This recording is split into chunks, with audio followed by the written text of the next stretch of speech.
안녕하십니까. 정통에듀의 김한 교수입니다. 2025년도 1회차 정보통신 기사 정보전송 일반 기출문제를 풀어보도록 하겠습니다. 자, 우리가 전면 CBT로 바뀌면서 시험이 약 3주간에 걸쳐서 시험을 치르고 있습니다. 이번 시험은요, 저는 두 번째 날이죠. 날짜로 따지면 3월 18일이었어요. 그때 시험장에 직접 가서 시험을 치른 후에 곧바로 이제 기억에 의해서 문제를 복원해서 각각 과목별로 20문제씩 복원을 했습니다. 그래서 해설을 달아서 이미 강의를 올렸어요. 근데 이제 이번 시험에는요, 수험자들의 정보가 상당수가 있었습니다. 그래서 수험자들의 정보에 의해서 복원된 문제들을 과목별로 이제 분류를 하다 보니까 하나의 세트가 더 만들어졌어요. 그래서 추가적으로 두 번째 세트를 강의를 하고 있다. 이렇게 이해하시면 되겠습니다. 그래서 과목별로 20문제씩 다 강의를 했고요. 추가적으로 우리가 복원된 문제들을 과목별로 분리해서 지금 강의를 하고 있다. 이렇게 아시면 되겠습니다. 그래서 지금 강의하는 것은 두 번째 세트, 2세트에 해당됩니다. 자, 수험자의 정보에 의하다 보니까 어떤 과목은 이제 정보가 많은 과목도 있어요. 특히 세 번째 과목과 네 번째 과목은 수험자들의 정보이 상당히 많았습니다. 특히 네 번째 과목인 정보 시스템 운영은요, 지금 복원된 문제가 거의 50문제에 육박을 하고 있습니다. 그러니까 20문제 말고요. 제가 만들었던 20문제 말고, 복원했던 문제 말고, 추가적으로 복원된 문제가 거의 48문제 정도 되는 것 같아요. 그래서 그것을 지금 강의하고 있다. 이렇게 생각하시면 됩니다. 상당수가 이제 신규 문제가 들어있어요. 그리고 이제 네트워크 과목도 상당수가 이제 많았습니다. 복원된 문제가. 한 37문제 정도가 이제 복원이 됐어요. 추가적으로 복원된 문제가. 그것을 지금 강의하고 있다. 이렇게 생각하시면 됩니다. 지금 강의하는 이 과목은 딱 20문제를 제가 더 만들 수가 있었습니다. 그 다음에 두 번째 과목인 정보통신 기기는 정보가 많지 않았습니다. 그래서 정보통신 기기 과목은 8문제 정도 추가로 강의를 하게 됩니다. 그 다음에 이제 5 과목인 컴퓨터 일반 과목이죠. 거기에다가 이제 설비 기준이라는 과목이 이제 합쳐져서 20문제가 출제가 됐는데, 그 중에서 이번은 한 17문제 정도 복원을 해서 강의를 하겠다. 이렇게 말씀드릴 수가 있겠네요. 그러면 이제 정보 전송 일반 문제는 어떤 문제가 이제 복원이 됐는가 살펴보도록 하죠. 자, 1번부터 살펴보도록 하겠습니다. 다음 중 전송로의 동적 불안전성 원인입니다. 전송로 상에서 동적인 불안전성 원인이 있고요. 정적 불안전성 원인이 있죠. 그걸 구분하는 문제가 출제가 됐어요. 제가 시험장에 갈 때도 이와 유사한 문제가 있어서 복원해서 강의를 했는데, 다른 수험자분도 이게 비슷한 문제가 또 나왔다고 해서 복원한 문제입니다. 그래서 이거는 이제 2022년도 4회차에 나왔던 문제하고 동일하게 나온 거예요. 그래서 발생하는 에러로 알맞은 것을 골라라 그랬습니다. 일단 이제 전송로에서 발생하는 불안정성에는요, 정적 불안정성이 있고요, 동적 불안정성이 있어요. 일단 동적 불안정성은요, 우연한 왜곡에 의해서 발생되는 불안정성입니다. 그래서 우연하게 생기는 거기 때문에 예상할 수가 없죠. 즉 예측할 수가 없어요. 그래서 완벽하게 어떤 제거라든지 보상하기가 상당히 까다로운 불안정성을 동적 불안정성이다. 이렇게 말을 합니다. 이에 반해서 정적 불안정 원인은요, 어느 정도 예상이 가능한 불안정성을 말해요.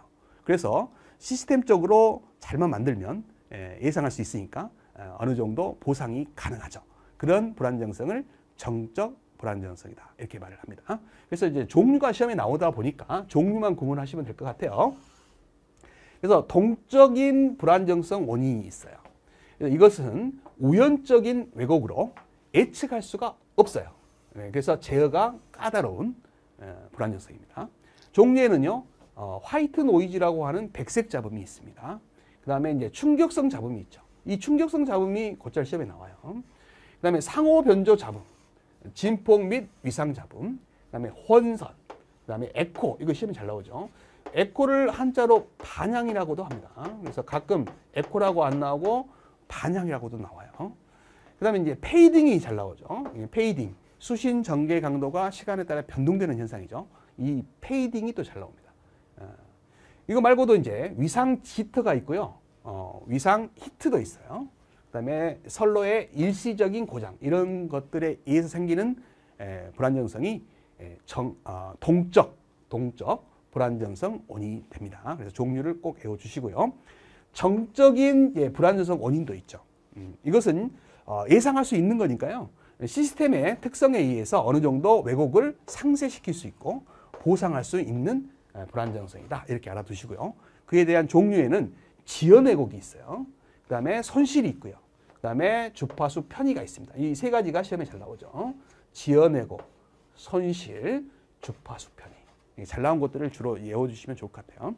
그 다음에 이제 하모닉 왜곡이 있고요. 그 다음에 특성 왜곡 중에 보호관 간섭이라고 하는 ISI가 있습니다. 그 다음에 진폭 감소 왜곡. 이런 것들은 정적인 불안정성의 원인에 해당됩니다. 그래서 두 개를 구분해야 되는데 뭔가 하나를 외워야 될 거 아닙니까? 그죠? 저는 이제 동적 불안정성의 원인을 외워주시기를 추천합니다. 그래서 여기에 동적 불안정성의 원인에 해당되는 걸 찾아라. 그러니까 답은 에코. 다른 말로 이제 반향이라고 하는 에코가 답이 되겠죠. 그래서 이제 여러분들 외우는데 좀 도움이 되라고 제가 외우는 방법을 약간 소개를 하면 이렇게 외우시면 될 것 같아요. 100패에 충격받았다. 100패가 뭡니까? 여러분들 100번 도전했는데 100번 실패를 했어요. 그래서 100번 패했다 이 말이죠. 100패에 충격을 받은 거예요. 그래서 이 100이 뭐냐면 화이트 노이즈라고 하는 백색 잡음을 말하는 첫 글자고요. 이 패는 페이딩을 말하는 거죠. 그 다음에 N은 에코, 반향이라고 하는 에코를 말하는 겁니다. 그 다음에 충격성 잡음을 말하는 거죠. 그래서 100패에 충격을 받았다. 이렇게 외워주시면 중요한 동적인 불안정성의 원인 4가지를 외울 수 있을 겁니다. 자, 2번 문제로 갑니다. 자, 2번 문제는 무선 쪽이죠. 무선 쪽에서 잘 나오는 페이딩에 관련된 문제예요. 그 중에서 단파대입니다. 우리가 단파대, HF대죠. 3메가에서 30메가헤르츠 대역을 우리가 단파라 그래요. 단파대에서 일어나는 페이딩이 있어요. 그래서 지금부터 페이딩에 대해서 잠깐 이야기를 해보죠. 2차 시험을 위해서라도 페이딩의 정의 정도는 여러분들 외우고 계셔야 됩니다. 자, 페이딩은 수신 전개 강도가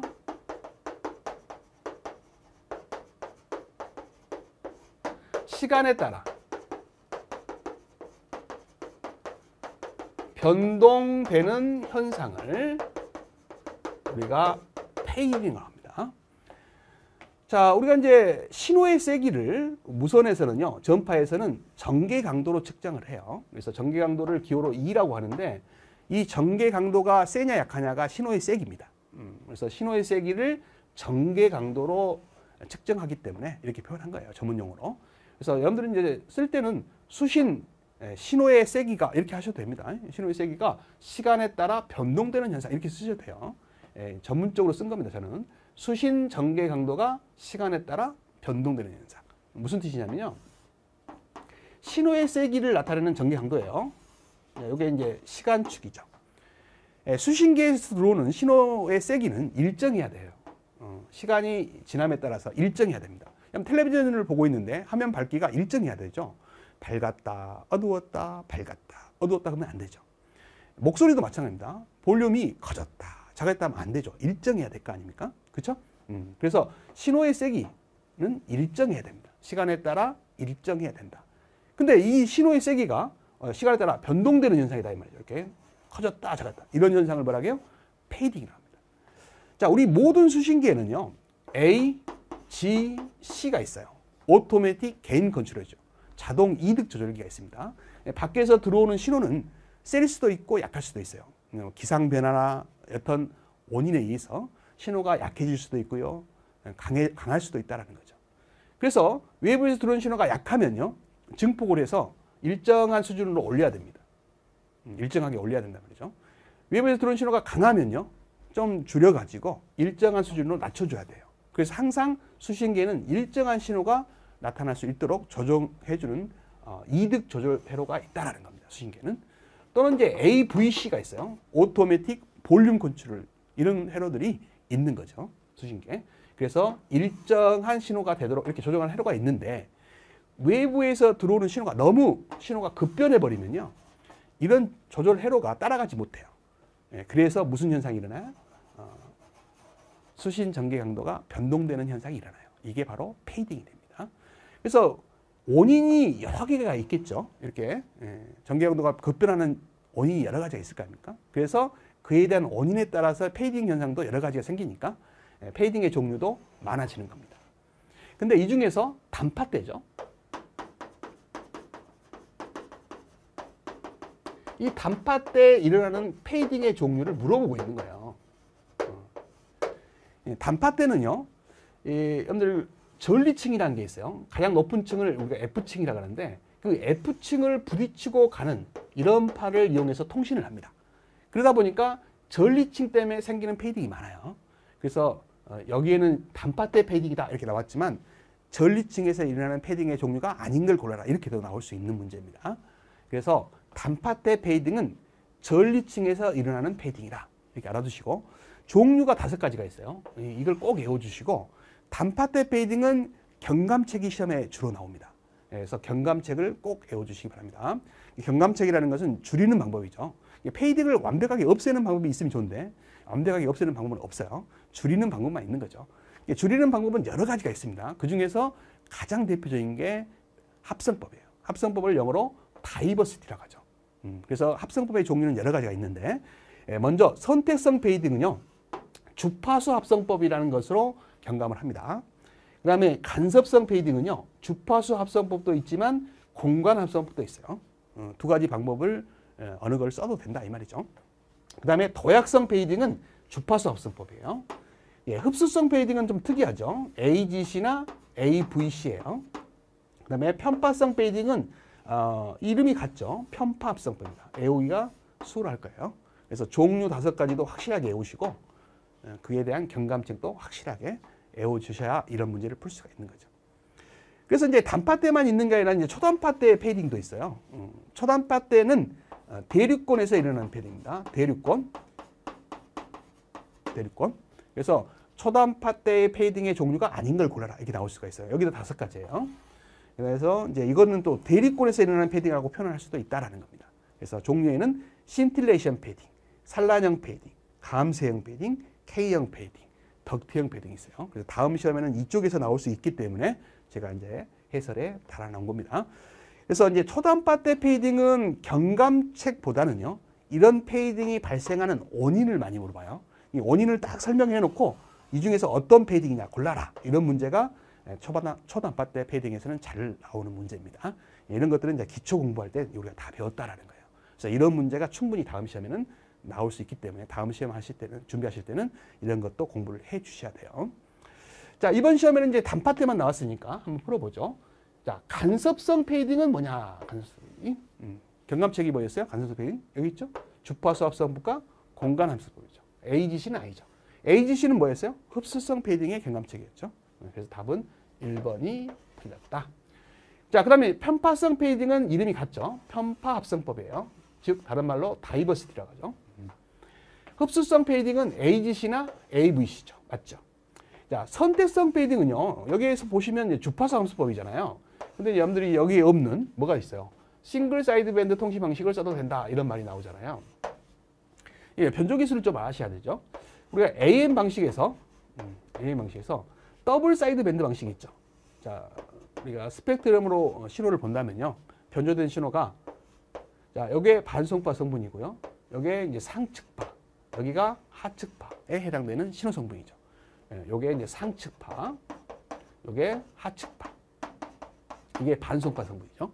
이걸 이제 모두 잘라가지고 보내는 전송 방식을 더블 사이드 밴드 방식이라고 해요. 근데 이 방식으로 통신을 하다 보면 신호가요, 낮은 주파수 대도 있고요. 신호가 높은 주파수 대도 있잖아요. 그러다 보니까 주변에 어떤 잡음이 있을 때 같은 잡음이라도 주파수가 높은 신호와 주파수가 낮은 신호는 영향을 받는 정도가 달라요. 그럼으로써 생기는 페이딩이 있습니다. 주파수대가 다르다 보니까 신호가 잡음에 대한 영향이 다를 수가 있다는 말이죠. 그럼으로써 생기는 페이딩이 주파수 선택성 페이딩입니다. 주파수 선택성 페이딩이 걸리기가 쉬운 것이 더블 사이드 밴드죠. 근데 싱글 사이드 밴드는요, 이 반송파도 제거해버리고요, 한쪽 측파대를 또 제거해버려요. 그래서 한쪽 측파대의 성분만 이렇게 잘라가지고 전송하는 기법을 싱글 사이드 밴드라고 합니다. 이 방식은 신호가 한쪽에만 주파수 성분이 있잖아요. 그러다 보니까 잡음에 대한 영향이 일정하죠. 그래서 이제 이런 주파수 선택성 페이딩의 강한 방식이 싱글 사이드 밴드의 특징입니다. 그래서 선택성 페이딩을 경감하는 방식에 싱글 사이드 밴드 방식을 쓰면 된다가 맞는 거죠. 그래서 이거는 맞는 표현이에요. 그래서 답은 1번이 틀렸다. 이렇게 알아두시면 되겠습니다. 자, 3번 문제로 가겠습니다. 자, 3번 문제는 직접 확산 시스템에 관한 문제죠. 자, 우리가 이제 10GHz의 직접 확산 시스템이요. 다이렉트 시퀀스, 스프레이드 스펙트럼 기술이죠. DSSS 기술인데 20km 보호의 데이터 전송에 사용된다. 20Mbps의 확산부호입니다. 이게 확산이 끝났을 때의 속도가 이 정도다 이 말이죠. in BPSK 변조 기술이다. B니까 바이너리 약자잖아요. 이진이죠. 이진 PSK 변조를 우리가 BPSK라고 합니다. 이때 이 시스템의 처리 이득을 구하래요. 처리 이득, 다른 말로 확산 이득이죠. 기호로는 이득은 G로 표시하고요. 확산 이득은 첨자로 보통 P를 써요. 그래서 확산 이득 구하는 공식을 이용해서 풀 문제가 되겠습니다. 근데 이제 1, 2, 3, 4를 보니까요. 다 DB로 나왔잖아요. 그래서 이걸 구하신 다음에 10로그를 취해야 돼요. 확산 이득을 DB로 고칠 때는 10로그를 취한다는 것도 이제 아셔야 됩니다. 자, 이렇게 구하시면 되겠습니다. 그럼 확산 이득은 어떻게 구하냐면 확산 전에 속도가 있어요. BPS 속도가 있습니다. 그것을 우리가 비트 레이트라고 하죠. 그 다음에 확산이 끝난 다음에 속도가 있죠. 그것을 칩 속도라고 해서 RC로 표시합니다. 칩 속도라고 합니다. 칩 레이트라고 해서 이렇게 구하면 확산 이득을 구할 수가 있어요. 자, 예를 들어서요. 자, 내가 보내는 정보가 있습니다. 이게 내가 원하는 전송하려고 하는 정보가 있다 이 말이죠. 이걸 그냥 보내는 게 아니라 PN 코드라는 걸 이용해요. PN 코드. 이 PN 코드를 우리말로는 가입자, 식별 코드라고 합니다. 가입자마다 다른 코드를 갖고 있는 거죠. 그래서 이것을 곱해서 보냅니다. 그러면 확산이 되는 거예요. 말은 이제 곱한다고 했지만 수식에서 이제 제가 기초 이론 때 다 설명을 드렸죠. 실제로는 익스클루시브 오화 연산을 해서 보내게 되면 정보 비트가 1비트다. 근데 PN 코드는 한 8비트로 되어 있다. 실제로는 이 8비트보다 훨씬 많은 비트를 사용해요. 그러면 하나의 비트를 8로 곱하면 8비트만큼으로 정보가 늘어나는 꼴이 되잖아요. 대역이 확산되는 꼴이 되는 거예요. 그래서 이렇게 전송하게 되면요. 수신단에서는 이 대역 확산된 신호가 올 거 아닙니까? 이 신호가 올 거 아니에요? 그러면 똑같은 PN 코드를 이용해요. 똑같은 이 PN 코드를 이용해서 복원을 하는 겁니다. 그러면 지금 곱한다고 또 표현을 했지만 여기도 마찬가지요. 익스클루시브 오화 연산, 똑같은 연산을 해요. 그러면 원신호를 그대로 회복할 수가 있어요. 그래서 이걸 기초 이론 때 다 설명을 드렸는데 일단은요. 이렇게 왜 통신을 하냐가 중요한데 일단 확산을 해서 보내게 되면요. 전송 도중에 내 신호와 똑같은 어떤 주파수 성분의 잡음이 있다고 했을 때 그 잡음이 들어오잖아요. 그러면 수신단에서 역확산을 해버리잖아요. 그러면 내 신호는 원래대로 돌아오고요. 중간에 끼어든 내 신호와 같은 주파수대의 잡음은요. 확산이 돼서 신호 레벨이 백색 잡음, 화이트 레벨보다 더 낮은 레벨로 바뀌어버려요. 그래서 거의 잡음이 없는 것처럼 돼버린다. 한마디로 내 주파수와 같은 어떤 잡음이 중간에 저전 도중에 들어오더라도 영향을 받아요, 못 받아요? 못 받는. 그 잡음을 없애버리는 기술이 되는 거죠. 그래서 대역 확산 기술을 쓰는 이유예요. 그래서 잡음에 강한 방식이다. 그 다음에 이 PN 코드를 이용해서 복원을 하기 때문에 내가 이렇게 곱했던 PN 코드를 모르는 사람은요, 정보를 뽑아낼 수가 없어요. 그래서 이 PN 코드를 똑같이 이용해서 복원하기 때문에 이 PN 코드를 모르는 사람은 정보를 빼갈 수 있다 없다? 없어요. 그래서 보안에 강한 방식이 대역 확산 기술이 되는 겁니다. 이해되시죠? 그 다음에 대역을 확산해서 보내기 때문에 대역 복소모가 많잖아요. 그래서 주파수 효율이 떨어지는 것이 대역 확산 기술인데요. 가입자는 많이 받을 수 있다겠죠. 왜 그러냐면 이 PN 코드가 가입자를 식별을 하다 보니까 이 PN 코드의 경우의 수가 상당수가 되죠. 8비트만 해도 2의 8승가지를 구분할 수가 있잖아요. 그래서 가입자를 많이 받을 수 있는 기술이 되는 겁니다. 이런 특징을 몇 가지를 꼭 외워주시기 바랍니다. 여기는 그냥 이것만 아시면 되는 거죠. 확산 이득을 구할 수만 있으면 되는 거 아니겠습니까? 그래서 이런 확산을 하기 전의 속도, 비트레이트 분의 확산을 끝냈을 때의 속도, 칩 속도를 구하면 돼요. 그래서 칩이라는 것은 요 PN 코드의 길이를 말하는 거예요. 이것을 칩수라 그래요. 칩수. 그래서 늘어난 확산된 신호의 속도를 칩 속도라고 해서 칩 레이트라고 해서 RC라고 하는 겁니다. 한번 구해보죠. 그럼 확산을 하기 전의 속도는 뭐냐면 BPS죠. BPS예요. BPS는 여기에 주어지지 않았으니까 N 곱하기 B로 구하는 거예요. 이 B는 변조 속도죠. 그래서 변조 속도가 얼마나 주어졌어요? 20kb라고 주어졌죠. 그래서 이 변조 속도는 20kb라고 주어졌고요. 그 다음에 N은 한 번에 보낼 수 있는 비트 수인데 변조 기술이 BPSK니까 2진이잖아요. 2진은 N이 뭐예요? 로그 2의 M진 이렇게 구하니까 여기가 2니까 2를 대입하면 1이 되죠. 그래서 한 번에 한 비트씩 보내는 전송이죠. 그래서 여기가 1이 됩니다. 그래서 여기 비트 레이트는 1 곱하기 20kb니까 20 곱하기 10의 3승이 되죠. 분해. 그 다음에 이제 칩 레이트는 확산을 하고 난 뒤의 속도니까 확산부의 속도는 얼마라겠어요? 20Mbps라겠죠. 그래서 20 메가니까 10의 6승이 됩니다. 이것만 구하시면 돼요. 그래서 20 약분이 되고 3은 이렇게 약분이 되면 3승이 남죠. 그래서 10의 3승, 즉 1000이 되는 겁니다. 1000. 확산 이득은 1000이 되는 거예요. 근데 이제 여기는 dB로 구하겠으니까 10 로그 10의 3승, 1000을 대입하면 로그 성질에 의해서 3이 앞으로 가죠. 그래서 30 로그 10이 돼서 로그 10은 1이죠. 그래서 30 dB가 답이 될 거예요. 답은 4번이 되겠다. 이런 말이 됩니다. 4번 문제로 가죠. 자, 다음 중 동축 케이블의 특징으로 알맞은 것은 그랬어요. 자, 이 동축 케이블의 문제는요, 제가 시험장에 갈 때마다 우연인지 모르지만 저는 봤어요. 그래서 별표 3개를 해도 부족할 정도로 동축 케이블에 대한 특징은 완벽하게 정리를 하고 가시기 바랍니다. 그래서 여기도 수험자가 출제가 됐다고 해서 오늘 한 문제입니다. 동축 케이블의 특징으로 알맞지 않은 것은 그래요. 2020년도 2회차에 나왔던 문제를 가져왔습니다. 자, 1번은 협대역 전송에 이용되며 금단 노화가 많이 발생한다 그랬는데요. 자, 답은 이제 1번이 틀렸죠. 협대역 전송이 아니라 광대역 전송에 사용된대요.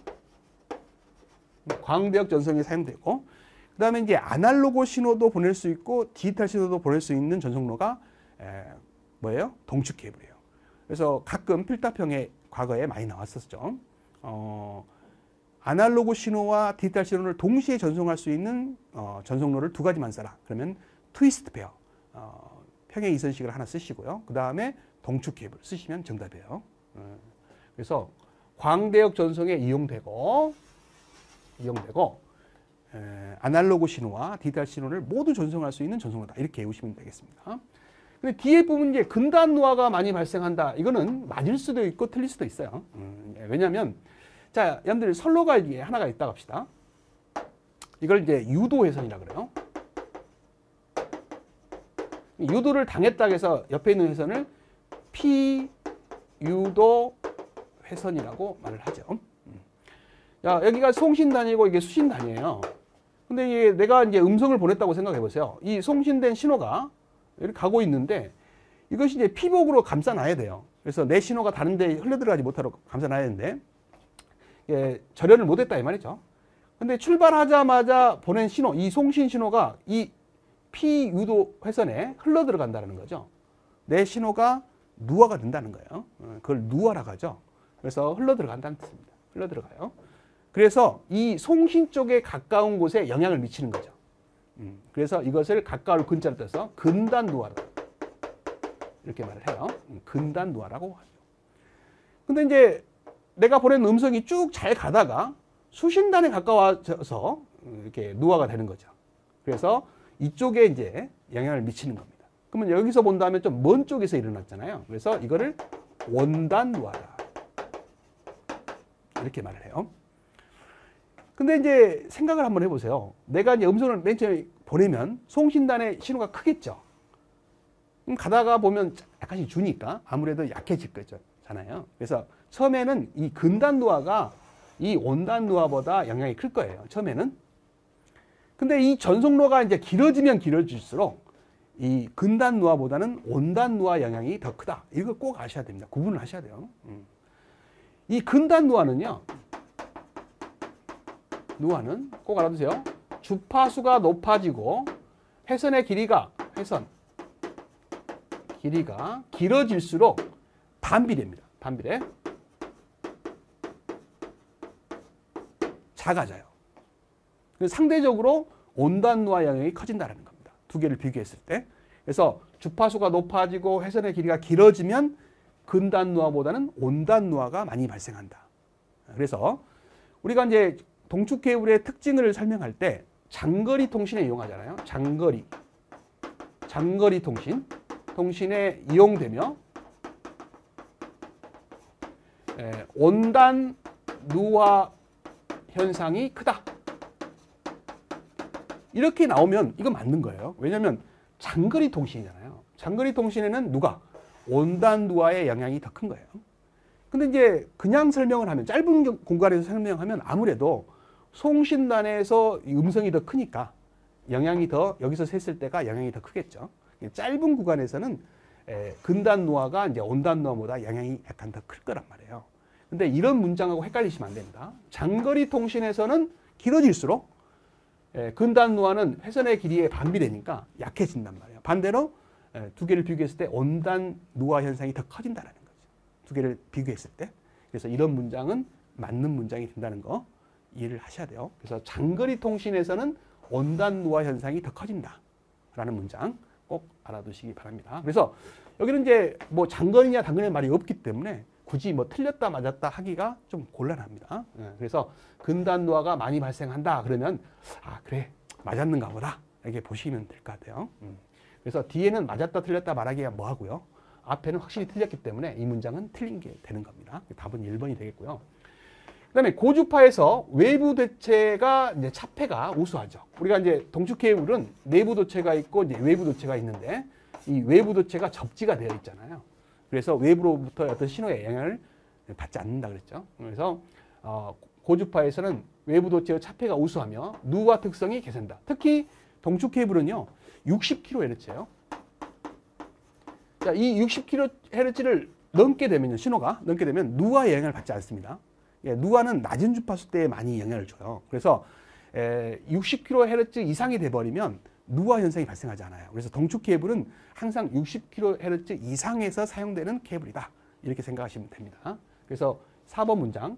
저주파에서는 누아가 발생하기 때문에 60kHz 이하에서는 사용되지 않는 케이블이에요. 이것도 특징이 맞다라는 거죠.